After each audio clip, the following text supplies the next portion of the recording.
咁好啦，頭先我哋講到咧呢個四仔啦，咁就原來咧係要食下澱粉質咁樣嘅，咁當然 Santa 就唔係咁樣嘅喎。咁就我哋又繼續講下呢個話題啦。We can go on this topic.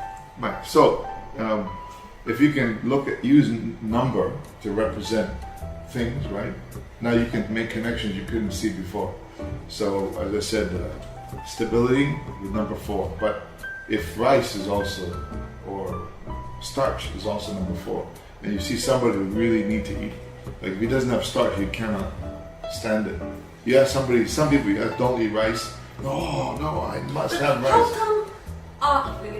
咁點解佢係4啦？但係佢又唔中意澱粉質，又唔中意食包，反而中意食湯同埋食菜嘅咧 ？Right, she's 4 because of the birthday. Doesn't mean she's 4. 佢係4咧，係其實頭先講咗好多嘢啦，大家。點解佢係4？佢又因為頭先Esther 問點解 Santa 係4，但係又唔中意飲湯，唔中意食麵包啊，唔中意飲食米飯啊咁。咁而 Dr Lenis 就話佢係4，亦都只係佢嘅 number， 而唔係代表佢所嘅中意嘅屬性。But she will have some things. She will have some influence of 4, I'm sure. For example, the 4th color of the rainbow is green. And today you were green. We didn't ask her to wear green. 係啦，佢就話其實佢都會受4嘅影響嘅，一定會受4嘅屬性所影響。譬如 Santa 佢係屬4嘅顏色就係綠色，咁你睇下佢今日就係着綠色啦。And she's also, because I know her, she's a very good organizer and builder, which is a number 4 style of person.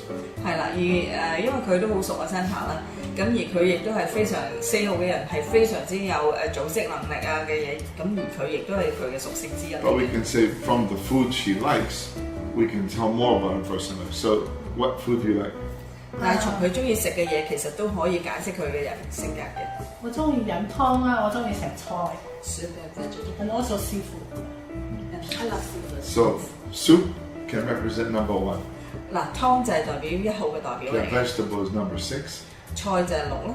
And seafood is number 8. 海鮮就係8。How about 5? I'm asking her.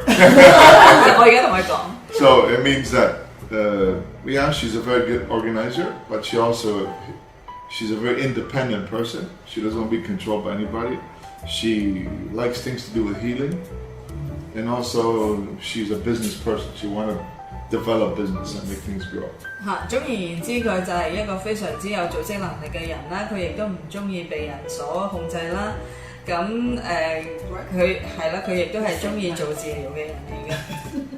So this is just a simple use of number, but we can go much deeper, from hairstyles to clothing styles to how design of a room to anything. We can turn it into number.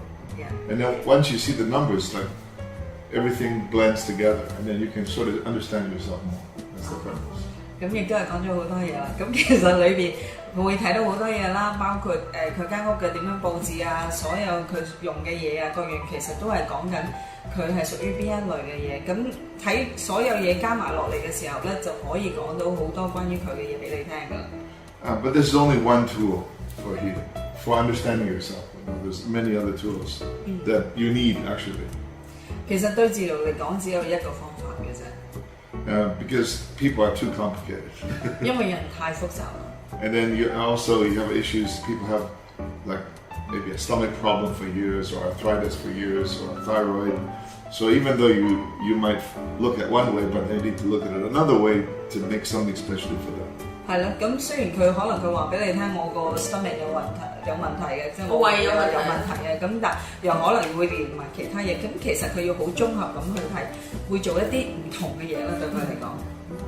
So numerology is more like a fun way. 關節炎啊咁嚇。Fun way to know yourself, and very very interesting because it let you see things in a new perspective. 咁其實呢個係一個非常之有趣去嘅一樣嘢嚟嘅，咁可以令你睇嘢咧係好唔同。咁我咧就咧要講埋嘢啦，都知道。咁就頭先咧，我哋同阿 Dr Lenis 傾偈啦。咁咧就其實小妹咧就由15歲咧就減肥減到而家㗎啦。你唔使減肥啊！唉，真係幸福啊！咁就最近呢2年咧，我就開始 cut 咗呢個豬牛羊雞鴨貨嘅。咁大家觀眾都好多都知㗎啦。咁但係跟住我發覺咧 cut 咗大部分嘅肉啦，而家我只係食5%，大概係魚咁樣啦。咁就我就發現我係個身體係虛咗好多，寒咗好多，弱咗好多嘅。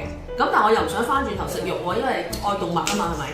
咁頭先咧 Dr Lenis 咧就俾一啲資料俾我，就話原來我哋五型嘅咧，第一就係要食少食多餐，係誇張到咧可能係16餐咁樣，然後16餐咧就食少咁樣，同埋要每一餐咧都好唔同嘅啲嘢。我係由15歲開始咧，我接觸咗嘅 A 記啦、M 記啦、U 記啦、H 記啦，即係各大嘅直銷傳銷公司點樣減肥啦，15年前嘅快籤啦咁樣，到今時今日，我可以講我都未揾到一個方法，我點可以持續咁去透過食物令到自己健康、美麗、fit 咁樣嘅。咁頭先竟然聽到 Dr Lenis 就講，原來我要食16餐，仲要係餐餐唔同款，令到仲要係個口味係唔同，我就係覺得 Oh my God！ 咁就係好，我覺得係好神奇。Because now you talk about weight loss and that kind of issue. It's very quite complicated to talk about weight loss because people are fat for different reasons, and even the definition of what is fat and what is healthy is even complicated. 佢話講開減肥，其實呢個係非常之複雜嘅問題嚟嘅。咁究竟肥同埋健康 VV 係點樣去？你好啦，唔使減肥。要㗎。If you look at the images from maybe even 100 years ago. 咁如果我哋望翻100年前嘅標準 For women, if women didn't have a curve, they're not considered beautiful. I'm thin. I'm thin if I were born 100 years ago. 如果我100年前出手就太瘦啦，各位觀眾。係啦，原來佢哋係要咁肥嘟嘟。For example, in Greece, even in the 60s, if a girl was skinny, they would say she's useless. Nobody wanted her. 就算喺希臘咧，如果瘦嘅女仔咧，佢都覺得冇用嘅，太瘦，佢哋啲男人唔中意。And a lot of research shows that people that are slightly fat live much longer and much healthier in general. 稍肥嘅人咧，其實係可以生活得更長。跟住，你唔好揾啊！你唔屬於呢個樣嘅嚟嘅。The key point is actually not your shape, whether you're thick or thin. It's whether your stomach come out or not.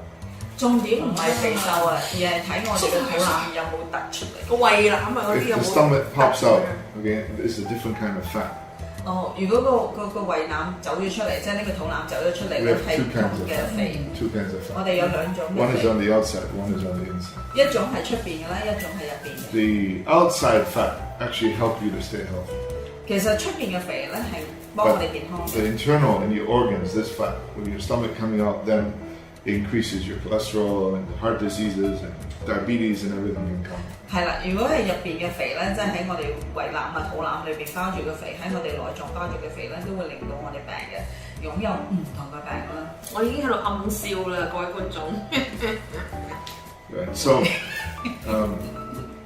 So you can say that the ideal way to keep control of your weight 最好去maintain，即係去保持你嘅重量嘅話 is again check your body type ，check 你嘅型格、身體嘅型格啦，去睇你嘅身體型格， and your personality type, of course. 同埋即係你成個人嘅人嘅 Because 型 there's 格。 thousands of ways to lose weight. 有過千種嘅辦法令到你減肥。有冇一種方法係狂食麵包啦、意粉啦，跟住可以減肥？呢個係啱你嘅。 I mean, if you think about this, in terms of numerology, if you're just craving starch, I do have that. right? But we have different body types. Some people, you can tell their face quite long and they're very thin. Their chest and their arm, very little muscle. 有啲面長啦，即係比較瘦啲嘅啦，啲手好幼㗎啦，成個比較身形幼啲，面比較長型啲嘅。 Actually, they can eat a lot of starch, they don't get fat. 嗰啲可以狂食麵粉都唔會肥。 Next life，下一世啊！ But let's say put it simple, okay, there was a research done maybe like 80 years ago. 簡單啲講咧，有個係記錄咧，就係18世紀嘅時候 ，18 years ago。80 I think Dr. Barton is the name. 有個叫 Dr. He's Barton。 a dentist, and he went around. Maybe not Barton, I forgot the name, but he went around the world to research different people and health, and then he found a pattern. Actually. 咁呢個其實係牙醫嚟嘅，咁佢咧就遊走世界咧去做咗一啲記錄去調查啦咁。He found different people could actually eat different things, but still stay healthy. 咁佢發覺唔同嘅人其實可以食唔同嘅嘢，但係仍然可以好健康。For example, the Eskimo in North Canada, 愛斯基摩人 they can eat no vegetable at all. 係啦，舉例加拿大 Right. 加拿大嘅愛斯基摩人啊，佢哋根本就唔食生果，唔食菜，都冇啊佢哋都。70% of their calorie is saturated fat. 70% 嘅肥咧係 70. 70% 嘅肥係咩話 saturated Fat. 嘅飽和脂肪嚟嘅。 It's like now you hear people, oh, I don't want to eat the fat, I might get a heart attack. They only eat fat. 但係即係相對嚟講啦，愛斯基摩人佢哋淨係食肥嘅啫，咁而現代我哋喺城市嘅人就我唔食肥，我唔食。And everything is raw. They only eat raw. Raw meat. 佢哋所食嘅嘢都係生嘅。The medicine of the Eskimo is rotten meat.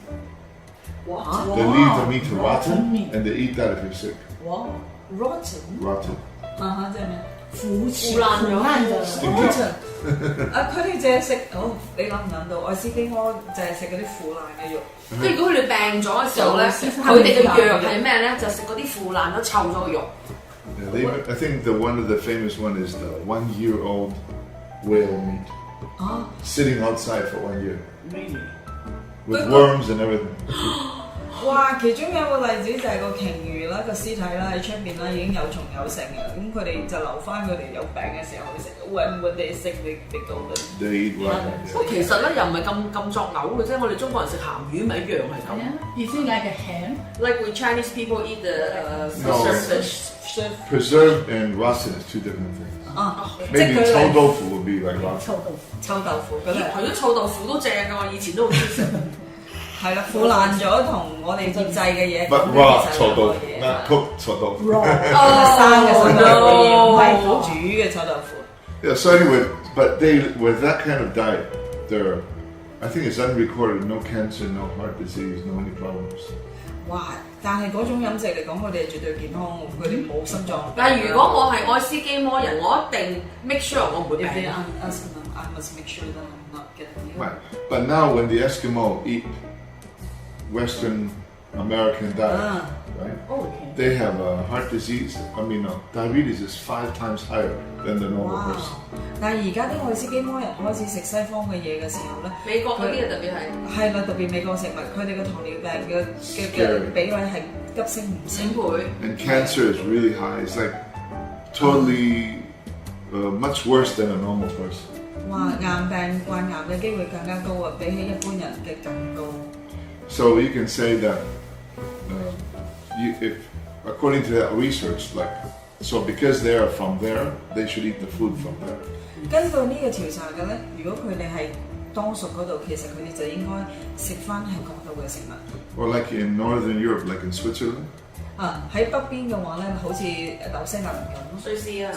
Switzerland, sorry. Yeah, and about 80 years ago, they're eating, well, still now, but they're eating a lot of cheese and milk. 好似佢哋而家咁都係食大量嘅芝士啦，同埋牛奶啦。Very, very healthy. 非常非常健康。But for say Chinese people, if they eat dairy, they'll die very young.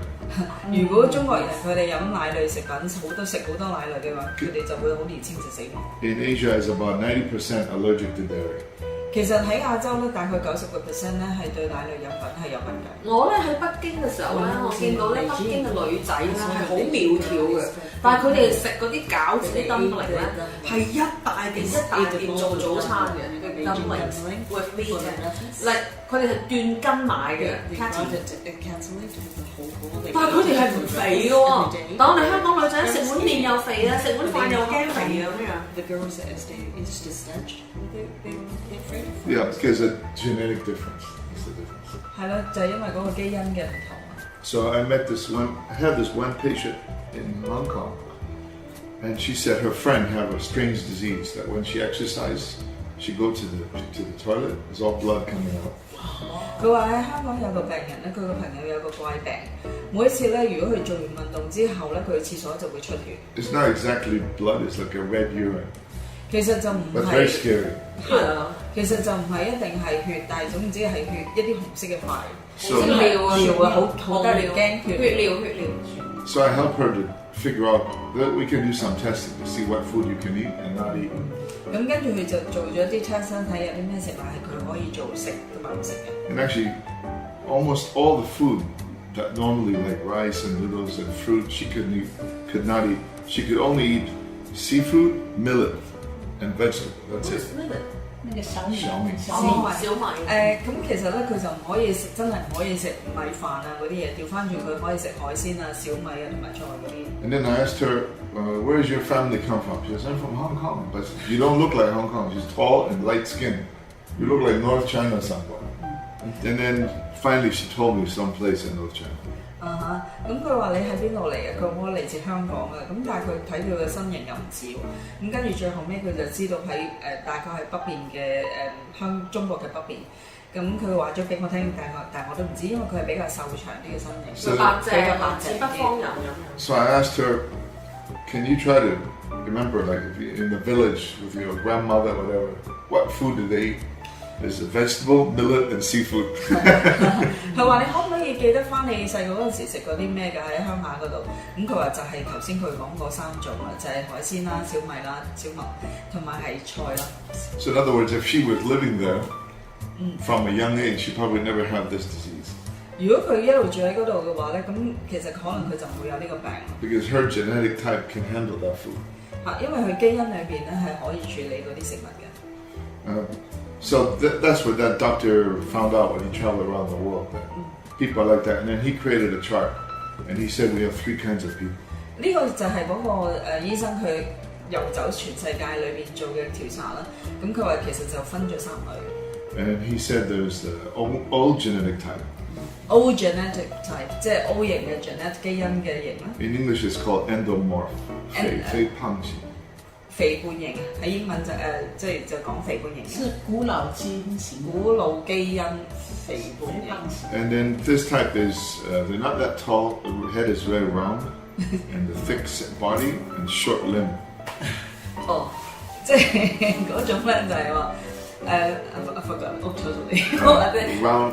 圓頭啦，唔係好高啦，個身口啦，手腳短啲啦 ，like Eskimo type， 好似愛斯基摩型，或者某啲潮州種啦，係咩？唔係有啲潮州種好靚嘅。So because before 13,000 years ago, there was no farming; it was all hunting.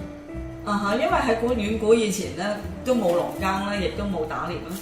So if you're hunting, the majority of the diet is actually fat and meat.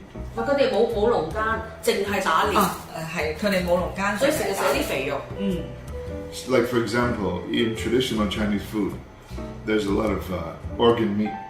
喺傳統嘅中國食物裏邊咧，我哋有好多內臟嘅食物。Because that's from the ancient. Same thing in Greek cuisine. 好似希臘都係咁，即係喺遠古嘅時候，其實都會食埋啲內臟嘅。Because if you, let's say, a few guys go to catch a big bull, right? The first thing they do is cut and take the organ out. Yeah. Because there might be some lions coming soon. 係啦，咁如果當佢哋遠古去打獵嘅時候，佢哋當佢獵食到食物嘅時候，佢哋都會攞咗啲內臟出嚟啊咁，係。因為可能啲老虎、獅子已經跟住你嚟食，係啦，所以開定。Easy to eat, easy to take. 容易啲去攞走啊，容易啲去攜帶咧，就係要攞晒入邊啲嘢出嚟咁。But later, when the predator like lions was less, then they could take the whole animal. But much before that, it was only you have to watch out for predator. 係啦，咁嗰陣時咧，佢哋要好小心，係咪一打完呢個食物，咁獅子老虎就會過嚟。咁但係而家咧，因為少咗啦比例上，所以佢哋而家就可以成隻運走啦。So the diet was mostly fat, meat, and vegetable. 咁所以咧喺一般嘅飲食嚟講咧，就係肉啦、菜啦，同埋係 meat vegetable and rice fat. and fat 同埋肥啊，即係脂肪啦，我哋講。Like organ meats, brain and all that stuff. 係啦，同埋內臟嘅肉啦，咁食物都都有呢啲啊，係咯，個腦都食。and in fact, it filtered through Chinese food because they were using zuyo, they were using the pork fat. 如果我哋係煮中國食物，因為我哋好多時都會用豬油啦。So every dish, even the cookies, the cakes, everything is full of fat. 所以咧，每一樣就算我哋食嘅 cookie 啦，我哋所有嘢咧都係充滿咗好多脂肪嘅。So when those type of people eat the original diet, they get skinny. 如果嗰類型嘅人咧，佢食呢類嘢嘅話咧，佢哋會瘦嘅。But let's say you're that old type and then you become a vegetarian, you'll have diabetes very fast. 如果你係 old type 嘅，你又去食嗰啲蔬菜，你就會好容易有糖尿病。Question 問題。咁我真係咧，因為我係 O type 噶嘛，我血型我係 O 型噶嘛，咁啊 cut 晒啲豬牛羊雞鴨鵝之後咧，我就發覺個人越嚟越弱嘅。咁點算咧？我又唔想翻返轉頭喎。Actually, it's not about meat. It's about the fat level. 其實唔係關於啲肉事，而係關於脂肪嗰個程度嘅事嘅。Like for example, if you eat 粽子，舉例，如果你食粽 it's 種子 rice. sit right。No, for 端午節。真係粽啊！真係端午節嘅粽。It's rice should be rice with pork fat. 係。咁其實裏邊就係 rice 啦，就係米啦，同埋糯米啦嗰啲嘢，同埋都要肥肉。If you eat enough fat, your blood sugar will keep stable. 如果你食一啲脂肪嘅話咧，其實你個血壓會係 stable 嘅，會穩定嘅。So even though you ate the rice, actually you don't get fat. 縱然你食肉食米飯嘅話，其實你都唔會肥。Oh my god！呢個係完全同我以前嘅認知係唔同。Totally different from upside down. 以前啲有人教我咧就係碳水化合物 carbohydrate starch 同埋protein 要分開食，咁先健康嘅。She's talking about digestion. digestion That's something else. 又係另外一樣嘢。Digestion. We're talking about losing weight from this body type. 係啦，我哋而家講緊係減肥，從呢一類型裏邊點樣去升。我哋啱啱講到戲肉又夠20分鐘啦，咁而家又要停一停咧，然後我哋翻嚟又繼續傾呢個題目啦。OK， 好。